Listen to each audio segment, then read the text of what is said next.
Welcome to another episode of the KING OBED Podcast.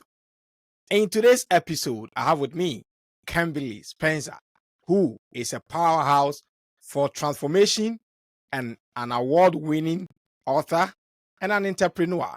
She's gone through a lot and she's here to share with us all the stories, all the things that we need to be able to transform ourselves as individuals, how to master productivity, how to embrace and identify ourselves, and also to crown ourselves after we've gone through the traumas and the setback and the abuse. Here with us, welcome to the KING OBED Podcast, Kimberly Spencer. Thank you, Obed. I am how appropriate for a woman who runs a company called Crown Yourself to be on the KING OBED Podcast. Yes, so today I'm taking the crown. Yes. So tell us, how has business, how has family, how has relationship been for you for the past years, and how have you evolved with time up to this point? I mean, I think I was just reflecting, looking back on just the past 8 years alone. I started my Crown Yourself coaching company in 2014 after being bought out of my e-commerce company that I was president of for 2 years. And I started it really wondering, I wanted to combine my past history that I'd had with Pilates. That was my first business as an entrepreneur when I was 19 years old. And then I wanted to combine the body, the relationships, and the business to create holistic success. Because I think a lot of entrepreneurs, especially high performers, will tend to sacrifice their relationships or their body or their health. I know I did, in order to achieve. And I don't think that that's success. And especially now as a mother of now 3, success for me has to be holistic. That I don't feel successful if I have a big win in my business or in my company, but my family feels like they're being neglected and they feel like they're not being seen or heard or connect or having those moments of connection. And so for me, we started the Crown Yourself company, grew that. And then when I had my second child, I figured, like any entrepreneur, why not start a second company? So we started our Communication Queens guest podcasting consulting agency, which is all about what my book is on. That is all on how to leverage the power of podcast guest interviews to generate referrals, relationships, and grow your network. And that is what we did when we got stuck in Australia as of 2020, and we were living there, and my husband's industry entirely shut down, and so it was all on me to bring home the bacon. As we say in our house, I bring home the bacon, my husband fries it up because I do not cook. And so I was there, and I was looking for a forum of how to generate leads, and I know the power of story. And I started connecting the power of sharing your story with going on podcast interviews. And it generated a whole new income stream for our coaching company. And then we got to serve other entrepreneurs and leveraging the power of their story to show up on shows and be that warrior for possibility, be that testimony, the embodiment of your message. And I think that happens only when you have fully crowned yourself and taken ownership of the experiences that you've had, positive and negative, in your life. Wow. So you've been able to take ownership of your life, and you are championing the fact that we should be able to reprogram our minds and take over again after setbacks and traumas. What do you think is wrong, or what goes wrong with the mind when we suffer some of these setbacks and then traumas? Well, a lot of the times we have a desire there's what's called the just world bias. And this is very common. I see this with my 3-year-old all the time, where it's like, that's not fair. And when traumas happen in our lives, things that aren't fair. It's not fair when, someone steals from you or someone abuses you or someone cuts you off in traffic even. It's not fair. But our subconscious mind is like a toddler. And so the subconscious mind will end up being like, that's not fair. And it's trying to make sense of this thing that happened that's unfair for us. And so it goes about creating all the reasons as to why we must have had that happen. And some of the fundamental ones that I've seen cripple people, that did cripple me for a while, was I thought I deserved it. I thought I deserved to experience sexual abuse. Like, how messed up is that? I thought I deserved to lose my business. That's pretty messed up. But that was an underlying belief system that was created from the space of trauma because of this just world bias, where my unconscious mind a toddler, is trying to say, this isn't fair. This isn't right. And so how we flip that script is when we start taking ownership. And instead of asking the question of why did this happen to me? Because your subconscious mind listens. It's like, oh, well, let me tell you all the reasons why. It'll say, okay, well, it's this thing that you did when you were in kindergarten. It's, your father, it's your caregiver, it's your spouse, it's your ex-spouse, it's your former business partner. And it'll give you all the reasons as to why, because your subconscious mind is the seeker and it sources answers. So when you're looking at the traumas that you experience, asking why is a pretty crappy question to ask. However, asking questions like what or how can I evolve from this? One of the questions that I regularly ask my clients, and I pre-frame this pretty well in the fact that I've asked this question of clients at the worst times in their lives and businesses. One of my clients had just lost her father and was in the process and she had just been fired from her job and lost her father and was starting to build her own business. And I looked at her and I said, you're going to want to punch me in the face for asking you this question. And she's like, what? What is this question? And I said, how is this the best thing that ever happened to you? And she sat with that question. And I got to give her a lot of credit for sitting with it, because it's a tough question to ask when you're faced with things that are unfair, deaths in families and whatnot. Yeah. But she sat with that question and she said, I now have the freedom to build what I want and to fully be who I want to be in my own identity. And that question changed her entire trajectory of what she was building, what she was creating in this world. And it allowed her to show up with more fullness and authenticity and embodiment of the things that she truly loved, which really wasn't her job in the first place. So it was a gift. And so when we can look back, and I'm not saying this is easy, because it's definitely not easy to look back on things that happened to you where you were a victim, but to not stay in that victim mindset and to say, I am actually, to get to the other side, not only in forgiveness, but in almost gratitude of saying, I'm grateful that that happened, because now this allows me to serve on a whole new level. So if we go through these traumas or setbacks, and it means that our minds are affected, how do we break these mental barriers and kind of reset the mind back to its original place to be able to say, okay, I've gone through all these phases, but now is the time to take advantage of whatever has happened to me and then find myself again to be my authentic self? So a lot of people approach it from the mind down, so from the mind into the body. But I actually started my approach into healing from the body to the mind. So to give you a little history, I grew up with an alcoholic for a father. He was great when he was sober. When he wasn't, he was really challenging. And there was a lot of chaos in my home. And to the outside, we looked like a nice suburban middle-class family.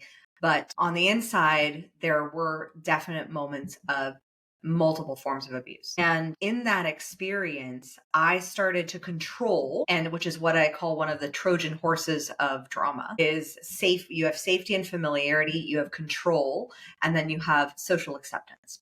And those are the three Trojan horses. And that control was the one that I locked onto. So to control my environment, I started to control my body. And it started me on a 10-year path with bulimia. And by the time I was 16, I knew I didn't want to die. I knew it was a slow form of suicide, and I didn't know how to get out of it. So I told my parents, and my mom sat on me, preventing me from going to the toilet to throw up my dinner. And she said, I love you too much, Kim, to let you kill yourself, in essence, because she knew it was bulimia. Any form of eating disorder is a slow form of suicide. And she said, and so she sat on me, preventing me from going to the toilet to purge. And that moment changed everything for me, where I said, okay, I want to live. I just don't know how to live and love my body. I didn't know how to love myself. And so I started doing the inner work, and I started looking at diets and how to fuel myself. Prior to that, I was on roller coaster diets all the time, drinking Diet Cokes and never hydrating with water. So I started learning a lot about nutrition. So I started fueling myself properly. And your microbiome and your gut directly links to your brain in the vagus nerve. So I started healing my body internally. I then started looking for a form of exercise that could actually make me feel good in my body. And I ended up finding Pilates. And that turned into my first business when I was 19 as a freelance instructor. And eventually I owned my own studio in Los Angeles. And that experience of learning Pilates, yoga, and Qigong are 3 forms of exercise that activate your parasympathetic nervous system. And it's Okay. not just a mindset piece. We also want to activate the biological pieces of our body. And so, like I said, if you're putting crap into your body, you're not going to be able to access the best parts of your mindset to reframe it, because it's literally trying to like clean out a pool without putting in any chlorine in it. Sometimes you need to shock it. So being able to clean out that diet, and then that step of Pilates, I never realized how much I was addicted to anxiety. I was addicted to living in chaos, and my nervous system was constantly on fight, flight, freeze, because that's what happens when you grow up with an addict. You're thinking, okay, they're sober now, but like, when is the next, what's going to happen? What's going to happen when he gets home? Is he going to be drunk? Is he going to be sober? I'm not sure. And so there's this constant living on edge as far as like your nervous system. And I didn't realize that I had conditioned myself over 19 years to be in a constant state of sympathetic constriction, in essence. And so Pilates and yoga allowed me to start opening up my body and learning how to activate my rest and digest nervous system, because the sympathetic nervous system, it is necessary. We need a sympathetic nervous system to go for our goals, to kick the ball, to shoot the basket. We need that. It's not that one is bad and the other is good. We need them both. But when one is constantly seeing red, I explained it to one of my clients who had experienced incredible amounts of trauma throughout her childhood, built an incredible business. And I was explaining it to her like this. I said, your nervous system sees you light a candle and immediately the fire alarms go off because it thinks fire. It doesn't know that the fire is contained. It doesn't know that it's totally safe to have a candle lit in your house. It sees a fire and goes, oh my gosh, fire. That's what her nervous system was on. So it was a faulty wiring of the nervous system. And through parasympathetic exercises and through breath work, she was able to release that and recalibrate it, which helped then reset the mindset. And so after resetting the body set, then came the mindset, then came learning, okay, my language is dictating my reality. And the quality of my questions, I was asking a lot of why questions. Why did this happen to me? Why is my dad this way? Why? Didn't get me anywhere. So I started changing my questions to like, how would I like to feel?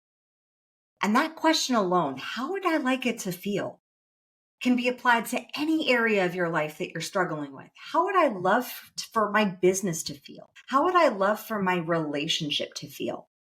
And then you start leaning into what you desire instead of what has been conditioned. Okay. So you go through all these processes and then you are able to evolve with time. Yeah, I mean, within 2 years of doing Pilates consistently and starting to ask myself new questions, I completely healed from a 10-year battle with bulimia with no psychological or medical intervention.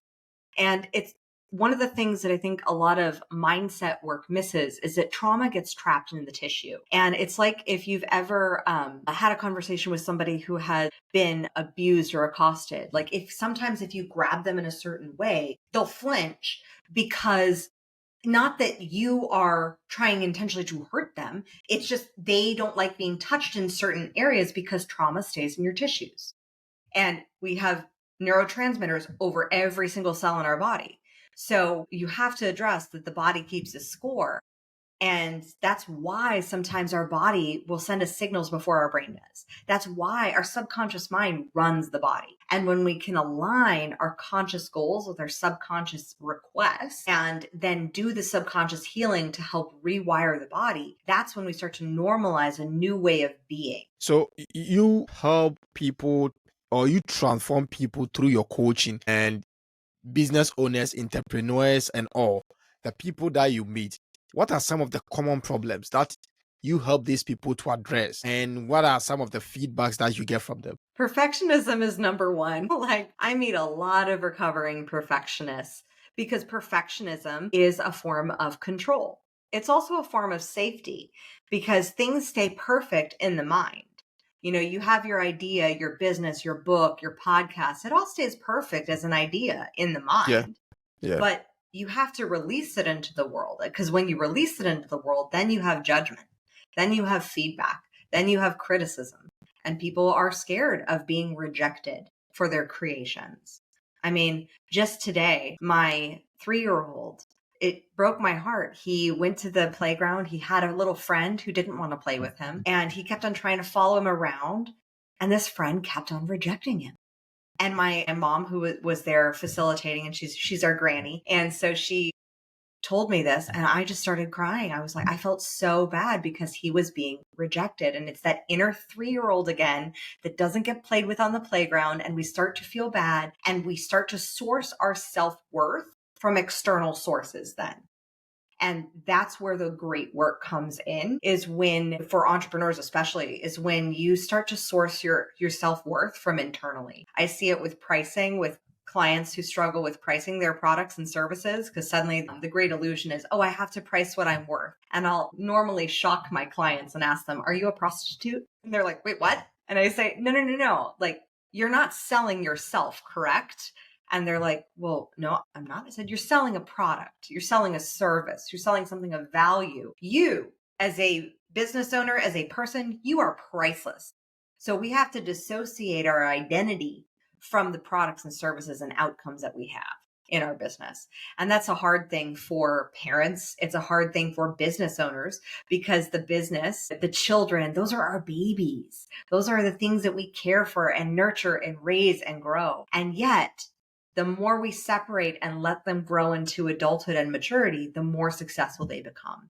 You don't want your business to stay an infant. Believe me, I currently have one. She's sitting in the rocker right next to me, asleep. Infants need you all the time. And yet so often business owners and entrepreneurs, because of a desire to be needed, create the systems in their business where they're not actually being able to step away and let their business mature into adulthood. Okay, so you've gone through trauma, right? And then you've been able to come out of that trauma by reprogramming or re-engineering your mind. Now, there is something, or there are some traces where you need to deal with after you've come out of this. Which one of them you talk about building or rebuilding self-worth? What actually will be missing when you've gone through that trauma, and then when you are trying again to regain or to rebuild that self-worth? Oof, that's a great question. With rebuilding your self-worth, I mean, it takes practice. It takes a daily practice. And I think the hard part is it's kind of like a pendulum swinging.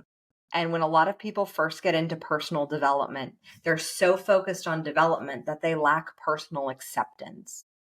And we have to look at, it's not just about developing. It's not, because so often people are looking, and thus they're always chasing something lacking. When you're always chasing personal development, you are always chasing, for the most part, something being lacking within you. Versus the flip side of personal development is personal acceptance. And now that's not saying, oh, I just need to stay where I'm at and sit on the couch and give up and eat Doritos all day. It is saying, it is what it is. This is a problem. This is a challenge that I'm facing. This is my hardship for right now. And I'm accepting that I can be with grief.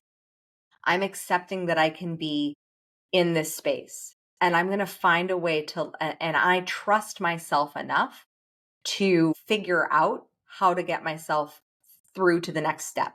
And it comes from that sourcing your trust and your self-worth internally, not in the certainty of how things are going to turn out, but in the certainty that you have the skill set required to just take the next step. Okay.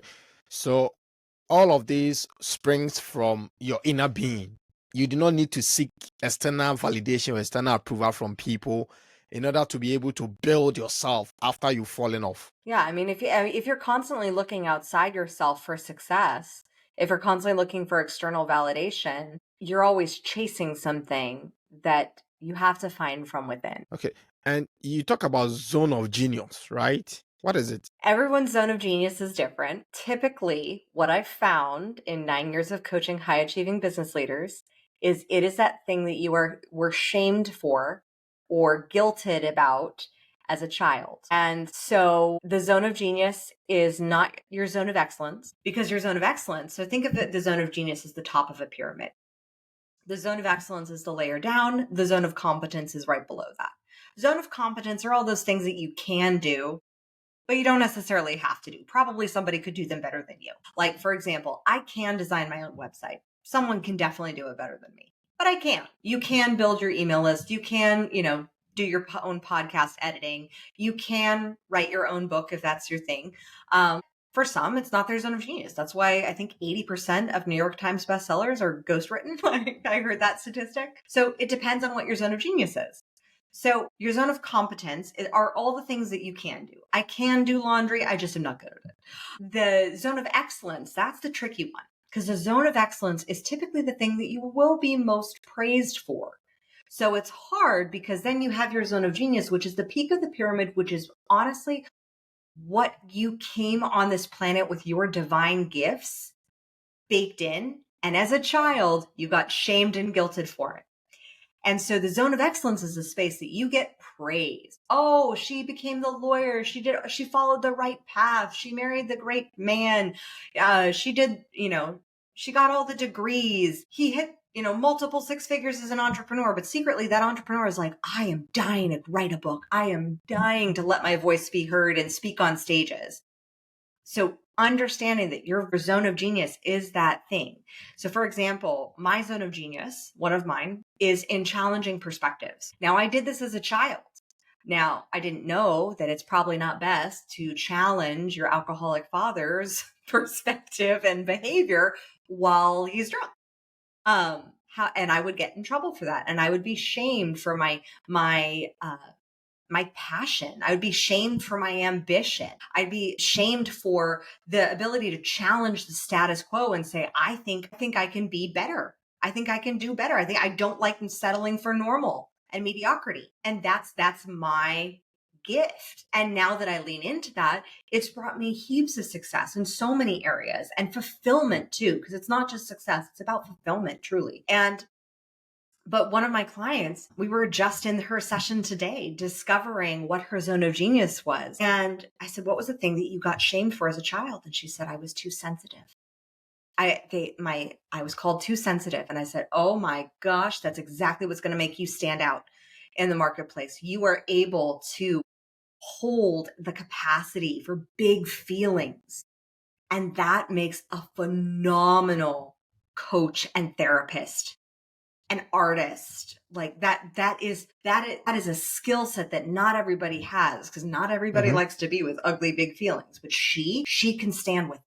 And that takes so much courage, but it takes courage to look at what is that zone of genius, that thing that only you can do and that you do extraordinarily well. I have another client whose zone of genius is building teams. Like, he is masterful at bringing people together in a high performing, high quality team. He just sees how people can interplay and work together beautifully, but had that problem and was called too bossy growing up as a kid, because he could see how everyone could work together if they just listened to him and played. And yet he was called too bossy. And so that therein lies your superpower. When you look at, what was I shamed for as a kid? What was I guilted about? What did I get in trouble for as a kid? Therein lies your power when you lean into that zone of genius. Okay, so how can someone, right? You've spoken about when maybe we were children, or when you are a child, you can be able to, the things that probably you were shamed for, right? That could be, or that can be your zone of genius. So that is the only way to identify. We should go back to our childhood days and then remember some of the things that happened to us. In that way, we can be able to identify our zone of geniuses. You can, it's specifically around the age between 5 to 7, because that age is really before the imprint period of the subconscious mind. It's about 6 to 7 is what they find of all of your programming. So about 95% of your programming and conditioning is set by the time you're 7. And between the age of 5 and 7, there's enough literacy to understand kind of what's going on around you. When you're younger than that, you don't really understand. And then there's enough verbiage to see, okay, I'm getting in trouble for this thing that I do. So that's something to be able to, that there's enough awareness, but it's before you start going into the next phase of the mental development and mindset development, which is social conditioning. Whereas what everyone said you should do, which is really where everyone says your zone of excellence is, and there everyone you get praised for all the things that you do so perfectly well. Okay, okay. It's interesting. I'm hearing this for the first time, zone of genius and then zone of excellence, and how we can identify them as individuals. And you've been for how long have you been an entrepreneur? 17 years. 7. And wow, you've built multiple businesses. Mm-hmm. And Built, what are sold some of the one. business? Yeah, what are some of the businesses that you've built, and how have you overcome those, entrepreneurial journey challenges? And now you can say that, yes, you are a successful entrepreneur, you are coaching others, you're helping people to also build themselves as entrepreneurs. So the first business I had was my Pilates business, and I started out as a freelancer. I didn't intend to go into business. I had really started it out of necessity to, one, be able to move out with a high paying job. There was no way that I wanted a skill set that would allow me to be paid well. Yeah. And I was training at the time. I was doing screenwriting in Hollywood. And so I wanted to pursue that career. I ended up getting my first film that I co-wrote, produced, distributed by Lionsgate up on Netflix by the age of 24, and realized, Really? yeah. I said, I don't think show business is entirely for me. I said I wanted more control.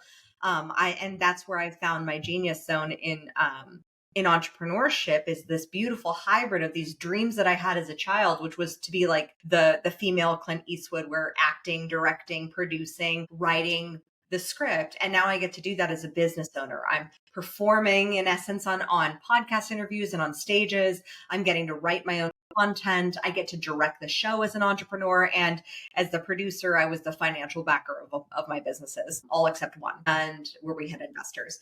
And so my first business was Pilates. And then I started out and ended up having a private Pilates studio where I only did like one-on-one high-end private lessons. And then I visited lots of successful people in LA and going to stars and producers' homes and training them. That business was built out of necessity. From that, once my first feature had gotten distributed, I was like, well, what else is there that I could do? Because I was left with this, like, I was only 80% fulfilled. I thought, like, lifelong dream fulfilled at 24. And I had the opportunity to come on board as a consultant for a back stretching device that was being taken to market. I saw this product. I said, I can sell that.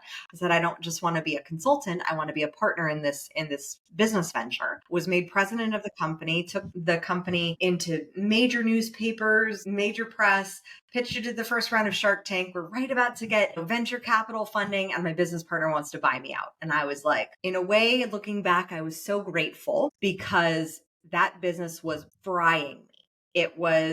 I was burnt out. I was waking up with night sweats, like with my hair started falling out. I gained weight just by not taking care of myself. And that business taught me so much about alignment. And not only my own personal alignment, but alignment with values, and how your business is a reflection of that. And both my business partner and I, it's not that we just had different values of how a business should be run. And we had a lot of disagreement in the end. And so we signed the buyout agreement 3 weeks before I got married. I got married to my husband, flew off to Italy for 6 weeks, and said, what do I do when I get back? And that was where the idea for Crown Yourself Coaching came up, because I wanted something that I love entrepreneurship. I love working with entrepreneurs. I'm a second generation entrepreneur. My parents, despite my dad's challenges with alcoholism, he was highly functioning, a wonderful people person, and great with money. And he built a $1 million company with my mom over the course of 30 years. So I looked at what they did and I said, well, if he could do that while being an addict, what could I build in 10? So then I started my Crown Yourself coaching company, but I didn't know how I wanted it to be. I didn't have clarity. And that's the first thing that in high performers need to seek, whether you're a high performing business leader or just career person. you need to have clarity as far as the direction and how you want to deliver your products to the market. I didn't have clarity. So for a year and a half, I dabbled, and I was in the space of productive procrastination, where I was doing all the fun things, bought the video equipment, didn't record a single video because I was terrified of rejection, but did the photo shoots, posted the nice things on Instagram, but I didn't have an offer. I didn't know what to sell. I didn't know how to sell coaching. And I was like, well, what do I do? I just ask questions like, how do you do a coaching session? I've never had coaching. And I remember it was 2016, and my business up to that point had made $100 in revenue in 1 year. Yeah, it was that bad. My Pilates business was supplementing everything. And I took a side job because my self-worth had become so low from that buyout, because Yeah. I didn't realize from that, I didn't see it as a successful exit. What I saw was that I had failed and I had lost my company. So the story that I was telling myself was not one of success. It was one of failure, because I saw us going on this upward trajectory with Mm-hmm. positive momentum. The business was about to move forward. And then the door was shut on me. And I'm so grateful for that, because it wasn't in alignment. But going through that experience with lawyers for 3 months, where they don't send you the nicest emails when you're not on, Yeah. it really hit my self-worth. It really hit every fear, every doubt I'd had, that I wasn't educated enough, that I was a woman, that I was too young, that I didn't have a marketing or a business degree, that I had no business background except for running a successful Pilates company. But all of these belief systems and fears that I thought I'd processed them through my body. I'd healed them through relationships. I'd met the man of my dreams, who's my amazing husband and father of my gorgeous 3 children. And I'd healed them from my body, but I'd never faced them in my career, because prior to that experience, I had been audacious in my courage. If I wanted something, I would just go for it. It would just manifest. I wanted to become a Pilates instructor. Within a year, I'd become the highest paid, most fully booked instructor at the studio I was freelancing at. It didn't take long, but this one cut at my self-esteem and my self-worth. And so that experience, it took a while for me to reframe that. So at 2016, my bank account is $40,000 in debt.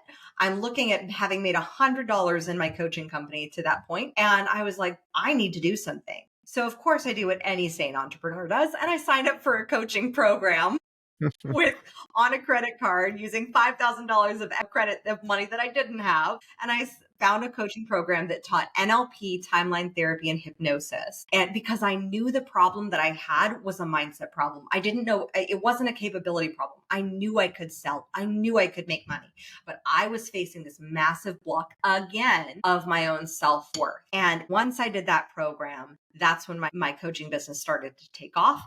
By 2018, I had out-earned my husband. By 2020, I was the sole breadwinner, because we got stuck in Australia, and my husband's industry as a voice actor completely shut down. And I was able to support my family. And then we started a second business with my second son being born. And so it's been a journey of growth. And I think the beautiful thing is, what I like to illuminate for entrepreneurs is that there's a lot of normalcy that we don't talk about, especially as women. I was just on another podcast today, and I shared about a mistake that we had with scaling our agency last year, and that we struggled with a cash flow crunch. And it doesn't make you a bad entrepreneur for having a cash flow crunch. In fact, quite honestly, it makes you a normal entrepreneur, because a lot of entrepreneurs face it. And yet we don't talk about it, because we highlight the big revenue and yay, we made money. But yeah, you made $75,000 that month, but you spent 76. That doesn't say wealth.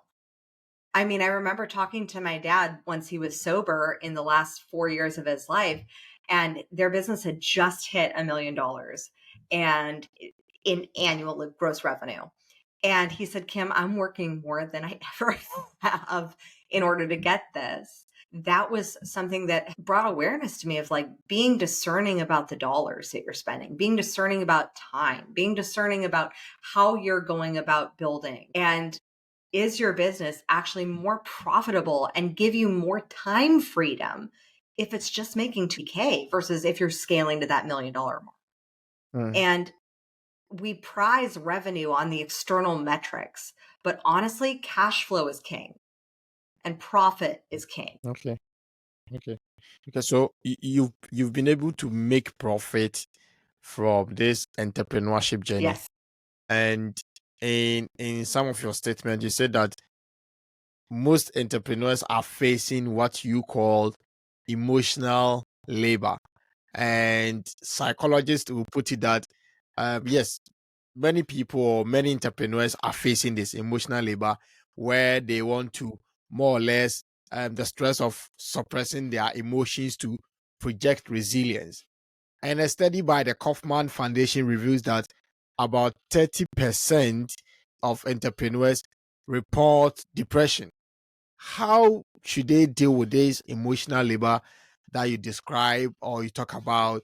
And you yourself, how have you grown, come Mm. out of these challenges? I don't know an entrepreneur who hasn't struggled with some form of mental health challenges. And I think that the more we normalize it and recognize that there's a difference between feeling depressed and depression.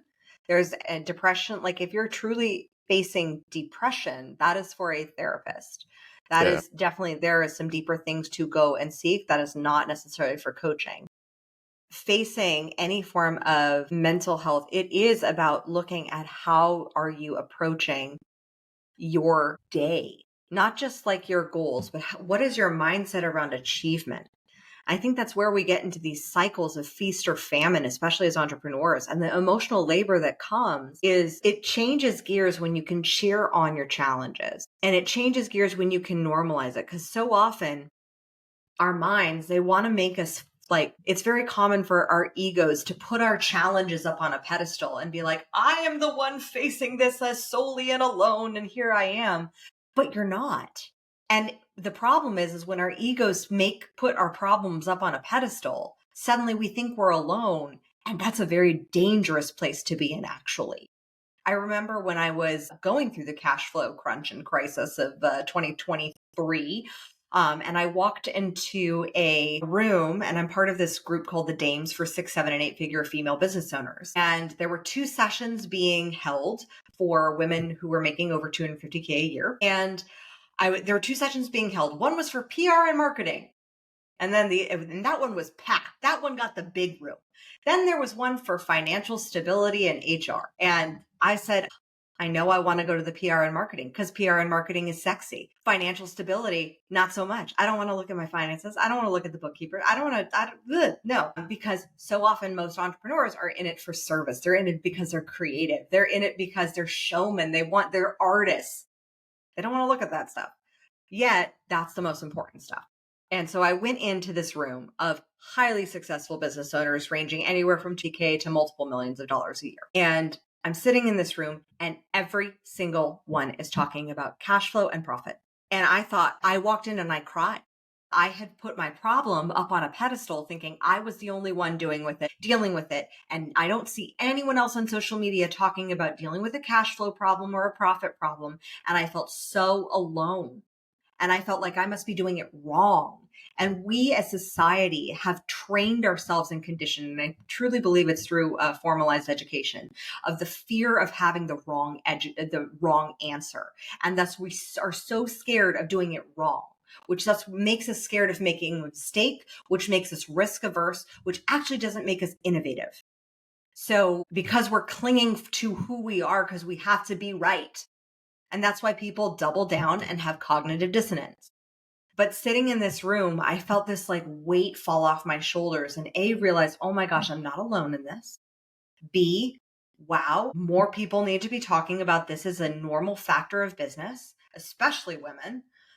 Because sometimes a difference that I've noticed with men and women in business is men typically will go through a funding round in starting their companies. A lot of women just bootstrap it as a solopreneur for forever. And I mean, yes, there's a whole different debate around how much percentage of funding actually goes to female-owned businesses and whatnot. But most women actually don't even think of the option of funding. They don't even think of the option of getting a loan. They don't even think of the option of having angel investors. It's just not there because we as women have only been able to make money for the past 200 years, at least in America. So being able to recognize that there is generational conditioning that we are facing as we are going for that next level of what we're building. And the more we can be transparent and honest, the more we actually can ask for help and allow ourselves to be a beginner. And I think that that's the piece of honesty that is missing in a lot of business conversations, is allowing yourself to be the beginner. We're so scared of being wrong and removing ourselves from being the all-knowing, all-being of all things, which is just our egos, that we forget that, we may be a great coach, but maybe you're a beginner at business. And that's okay. That's interesting. You may be great at something, but you may be a beginner in another thing. Yeah, well, because when Yeah. you're a business owner, you immediately put on the hat of 25 other roles. So you may be a great marketer. I had a conversation with a client who was coming from off a big marketing agency, and she wanted to start her own marketing agency. And I was like, awesome. Now let's recognize that you're not just going to be in your zone of genius as a marketer. You're going to be holding the bookkeeper hat and the COO and the CMO, and you're going to be doing sales and marketing and data and looking at some legal things, which you should also, outsource definitely. But you're going to be wearing 25 different hats. Probably many of them you don't wear well, or you have to grow into. And so you may be a phenomenal marketer. You just may suck at sales. Or you may be a phenomenal marketer, but you as a CEO have not learned cash flow management because you have never been in the position of CFO. So it's understanding that, and I think as we give ourselves a little bit of grace, and that's where I get on my soapbox of is it took me years, Obed, to recognize and give myself grace, especially as a high achiever, because grace does not mean acquiescence to the circumstances, was saying, oh, I'm just going to be lazy, or I'm just going to ignore the problem. Grace is not avoidance. Grace is saying, it is what it is. I'm new at this. I'm new at understanding QuickBooks. I'm new at being able to look at a spreadsheet and see that margins are off. I'm new at being able to do a launch successfully and enroll people. There's things that you can be new at, even if you have mastered a specific skill set that is the thing that you work on with people in your business. Interesting. And you see, like all these stuff you're talking, you can be good at something, but maybe not so doing well in another thing. That is, you should be able to accept all these kind of things. And in some of the things you say, you talk about productive procrastination. And yes, productive procrastination. What actually is it, and how does it drain our momentum as we go along in business and in life in its entirety, engaging ourselves in multitasking as well? Because I was reading an article where it says that which was published by the Harvard Business Review article, it says that our productivity reduces when we are engaged in multitasking by 40%. Mm-hmm. Yes. What actually is the productive procrastination that you talk about, and how does it drain our momentum, and how can we overcome it? So productive procrastination is the illusion of decisiveness. And it is where you are making little decisions that don't actually move the needle in your business or in your life. So productive procrastination is like you go to therapy. And I'm not saying nothing against therapy. You go to therapy for your relationship, and you're in therapy and you've been doing therapy with your partner for a year, but you still haven't had that conversation of what you deeply need in the bedroom from him. Yeah. Like that's productive procrastination. So you're doing things that look to the outside like there's movement, but they actually, on the inside, there's not movement. Nothing is going on.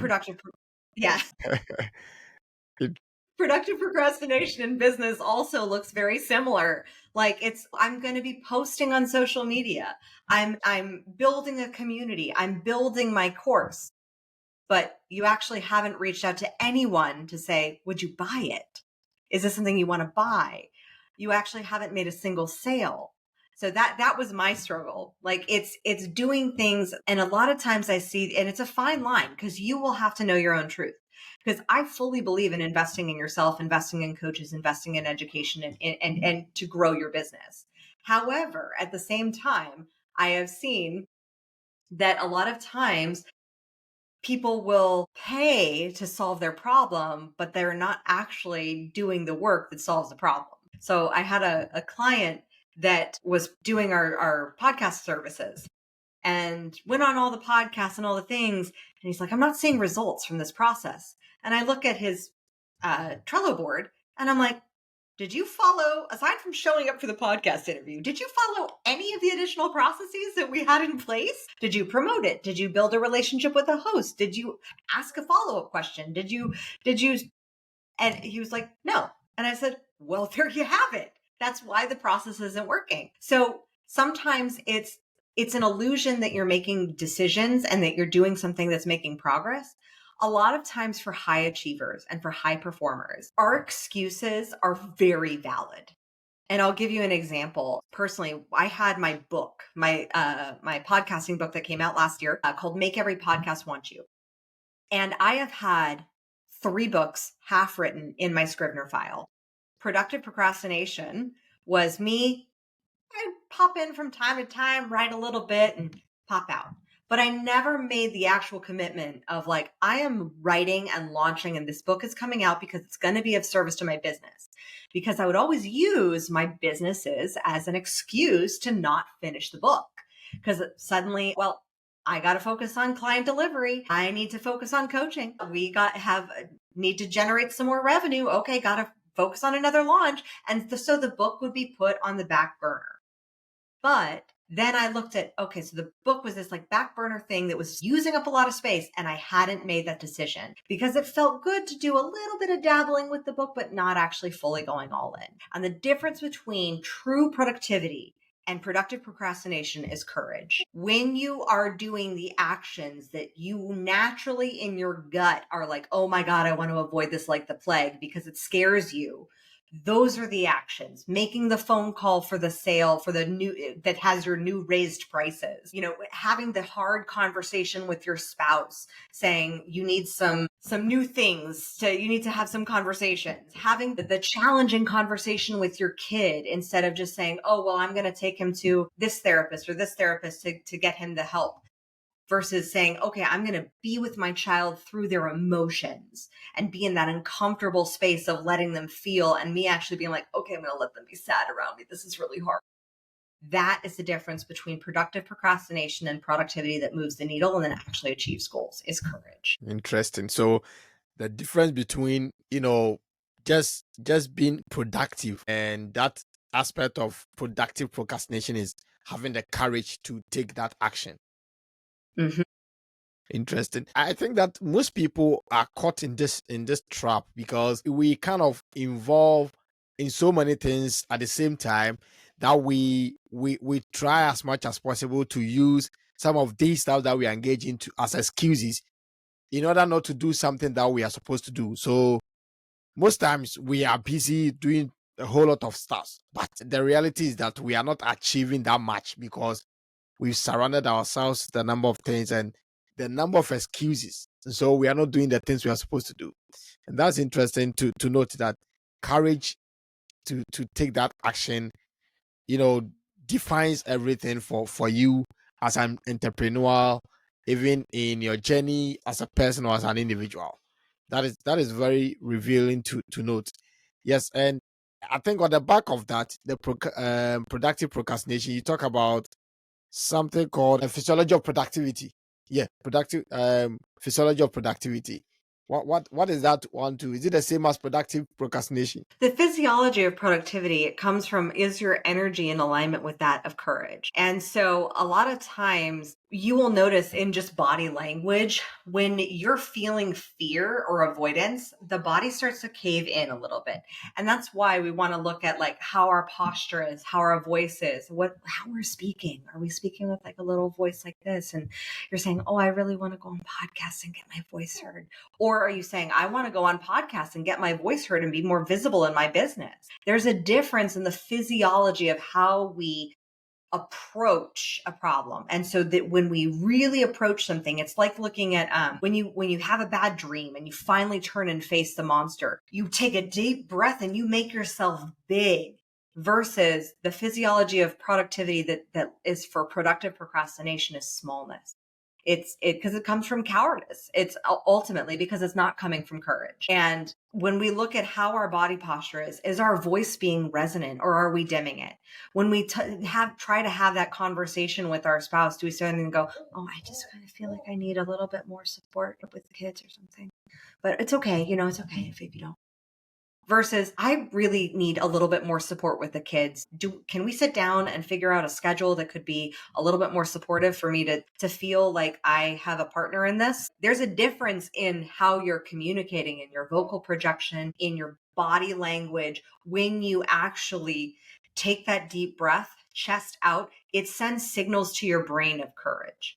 Versus when your shoulders are rolled forward, when your head is dipping down, when you're stuck with tech neck, that actually is sending signals constantly to your brain of fear. Okay, so we are sometimes trapped in some of these things by exhibiting our body language and posture and everything, which would depict actually what is going on within us, and that is what we portray out to, whether to our partners, whether to a group of people or to the team that we are leading and stuff. So they're able to pick signals from the outward posture that we show to them. Yes. And again, some of the things that you said, whether something that pops up in your book and some of the things you talk about. Now you talk about the fact that you said our language shapes our reality, right? And the words that we speak to ourselves either limit us or uplift us. Yes. How does that come into play? Or how does that work? Well, look, just feel the difference in your body. I have to do my taxes. No, thank you. Versus, I get to do my taxes and see just how much money my business made. Ooh, that's different. I have to face my children. I have to deal with this problem. When you come from a language of have to, there's a great book called A Conscious Language, The Logos of Now. And when we look at how our language is shaping our reality, the have tos, the versus get tos, at one space, we are being at the effect of the external with have to. I have to go pick up the kids. No, good. You have children that you chose to have. There are people out there who are struggling with having children. You get to pick up your kids. You get to choose today to be a great mom. You get to choose today to see your partner. I mean, and I see this one a lot with married entrepreneurs where they're like, I have to have the conversation with the wife. And I'm like, ooh, let's look at that language. You mean the woman that you chose to raise your children with, that you said you make good decisions? Like, do you believe you make good decisions? Then yes, ideally you think you made a good decision with your wife 10 years ago.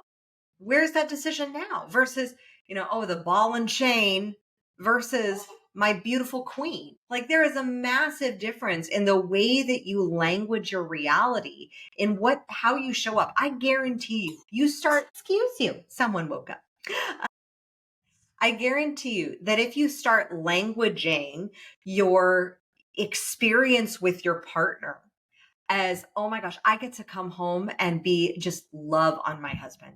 I get to come home to my king versus old ball and chain. There's a massive difference in the perception of the experience of the relationship.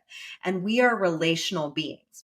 We relate to language, and people will have a different relationship based on their own perceptions and experience of language. Like, someone who grew up with a single mom is going to have a different relationship with the word dad versus someone who grew up with a family with two parents. Like that, there's a powerful relationship as to how we all interpret. And when we can approach language and look at, is our language coming from a space of ownership and causality where we choose to, we are taking ownership of our reality as a co-creator versus I have to. Well, now you're at the effect. You're at the effect of your circumstances. You're at the effect of your kids, and you're actually giving away your power to external circumstances rather than standing in the power that you have as a conscious creator. So in my life as an individual, if there is a point where I think I've lost ownership of certain sessions of my life, how do I regain that control and take ownership again of my life? I mean, start with the physical of Are you breathing? Are you activating your body? Are you moving? The body needs movement and it needs breath. Emotions are just energy in motion. So we have to move the stuck emotions of fear and shame and guilt into movement. Then it's language. Is my language putting me at cause for my reality? Just start listening to yourself as if you're watching the movie of your life. And you listen to yourself of like, wow, right? Wow. Like, wow, I'm saying this about my husband, or I'm saying this about my spouse, or I'm saying this about my business, or I'm saying this about my clients. What am I creating in my reality? And I have one simple principle that I make this super simple. That which is conscious manifests happily. That which is unconscious manifests unhappy. So if you can look at through the lens of being at radical ownership and taking radical ownership for your life, she agrees, then you can say, okay, this is my space to take radical ownership. And this thing that I don't like in my circumstances, whether it's a financial thing, a health thing, if I took radical ownership for that, how did I create this in essence? How can I shift my language around this? How can I shift my habits around this? And then that changes everything. Wow, interesting. Yes, you've shared good number of stuffs on the platform today. From when you yourself you discovered that yes, this is your zone of genius, and you've evolved with time. Now you'll be able to build your own business. You'll be able to build your coaching business where you're helping people transform their lives, helping business owners and all. And in all the experiences, what is that one life lesson that you've learned that you are holding on to and that is carrying you along as we wrap up the show? Honestly, it's the one that I just said, Obed. It's that which is conscious manifests happily, and that which is unconscious manifests unhappily. And when you Okay. can take ownership of the unhappy stuff that gets created and instead look at it of like, it's not a curse, it's not a problem. It's an opportunity that your unconscious mind is actually presenting to you because it feels like you are capable to handle it now and heal it. That I would say is the big takeaway. Wow. Thank you so much. How can we connect with Kimberly Spencer? The things you do, crown yourself, the businesses that you're doing, and then the powerful transformative coaching that you engage people in and stuff. How can we connect with you? Which socials are you on? Your website, the books that you've written, and you are an award-winning author. Share all that with us. Yeah, so you can go to communicationqueens.com/book and grab a copy of Make Every Podcast Want You, How to Become So Radically Interesting You'll Barely Keep from Interviewing Yourself. You can also go to crownyourself.com/podcast if you like podcasts like this that will shift your subconscious reality and help you build strategies that allow you to build your empire using holistic principles of success. Then go to crownyourself.com/podcast. All right. So, viewers, audience, listeners, anybody listening, watching this podcast, this is Kimberly Spencer, who is a powerhouse of transformation. She's helped so many people to get out of, their shell and all that they need in order to succeed in the business. An award-winning author, a screenwriter, and everything. A lot of things combined together, and a mother of three doing so well. So it means that you have no excuse. If you are watching us, if you are listening to us, you have no excuse. You just need to get out to be able to be productive and do the things that you have to do in order to be a better person and to make the world a better place, as we all want to make it look. Thank you so much for coming on board, for sharing your journey with us and giving us tips for being successful or wanting to be successful in this journey of life. And yes, viewers, listeners, audience, thank you so much for following the King Obed podcast. This has been an amazing session with Kimberly Spencer. Yes, until we meet again on the King Obed podcast, take good care of yourselves and subscribe, share, and let us be on a journey of improving ourselves day in, day out. Bye bye.